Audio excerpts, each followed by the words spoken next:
The sun had barely begun to cast its pale light over Djibo. May 11th, 2025. A date now seared into Burkina Faso's memory.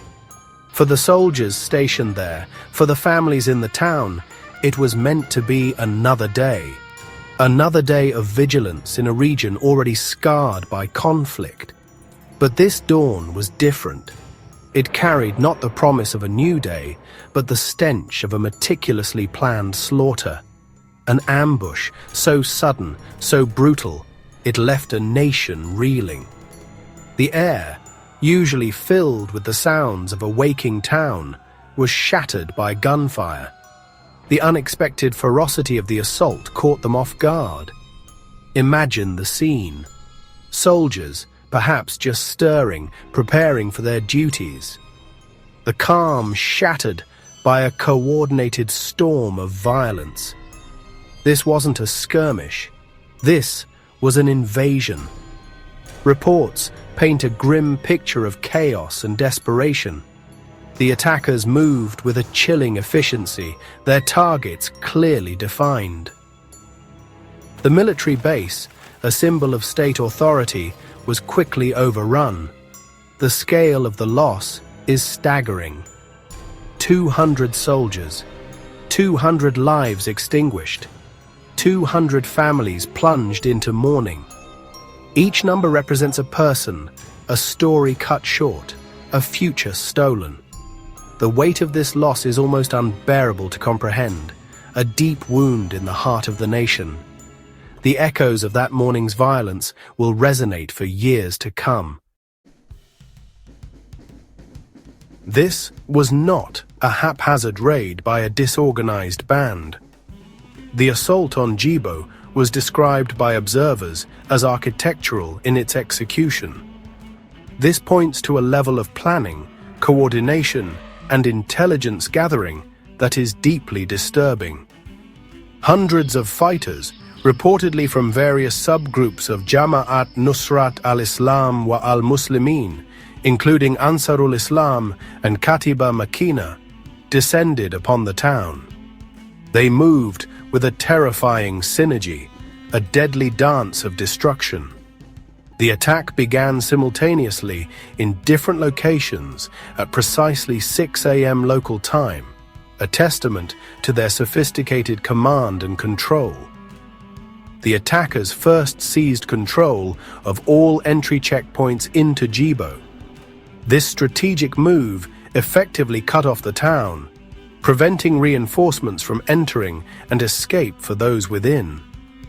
It was a classic siege tactic, executed with ruthless precision. This wasn't just an attack, it was a statement of military prowess.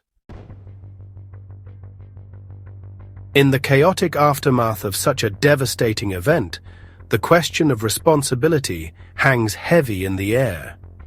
Who possessed the capability, the audacity, and the sheer ruthlessness to orchestrate the Djibo massacre? The answer, chillingly, did not remain elusive for long. Jamaat Nusrat al-Islam wa al-Muslimin, an al-Qaeda-aligned jihadist group deeply entrenched in the Sahel, swiftly claimed responsibility. This claim was not surprising to those who monitor the region. Djibo lies in an area where JNIM's presence is not just known, but profoundly felt, a shadow looming over daily life.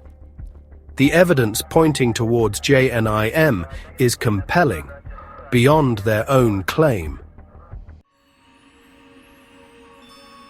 The sheer number of casualties in Djibo, 200 soldiers lost, is a tragedy of immense proportions.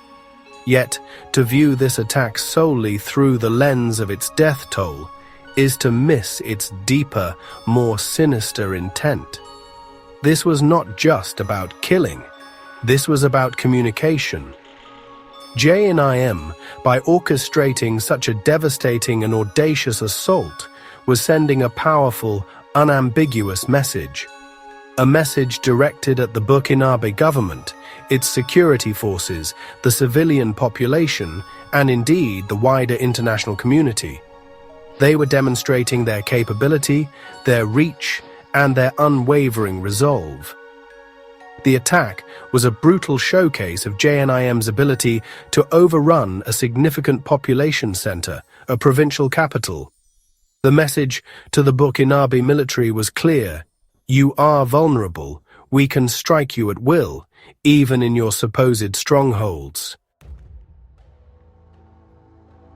The Djibo attack is a watershed moment in Burkina Faso's spiraling security crisis. The implications for the nation's future security are profound and troubling. This event starkly illuminates the escalating power of JNIM. Vast swathes of the country are already outside government control. The loss of 200 soldiers is a devastating blow to morale and resources. How does a nation recover from such a blow? The junta, led by Captain Ibrahim Traoré, faces a precarious situation. This failure raises questions about leadership and strategy. The counterinsurgency strategy has been widely criticized. It has often fueled retaliatory violence and exacerbated tensions. The government is under immense pressure to protect its people and territory. The Djibo attack is more than just a grim statistic. It is a raw, open wound on the soul of Burkina Faso. The loss of 200 soldiers, the brazen overrunning of a provincial capital, the chilling message of extremist power. These elements cast a long, dark shadow over the nation's future. The immediate grief is palpable for the families of the fallen, for their comrades in arms, and for a populace yearning for peace but trapped in violence. This event encapsulates the terrifying fragility of the state. For the broader Sahel region, already grappling with similar insurgencies, the Djibo attack is a stark reminder of the enemy's evolving capabilities. What happens in Burkina Faso does not stay in Burkina Faso. Instability in one nation spills over, threatening neighbors and complicating regional security. The sophistication displayed by JNIM in Djibo is a red flag for all countries in the region, signaling a need for enhanced cooperation and intelligence sharing. The attack forces a harsh reckoning with current counter-terrorism strategies.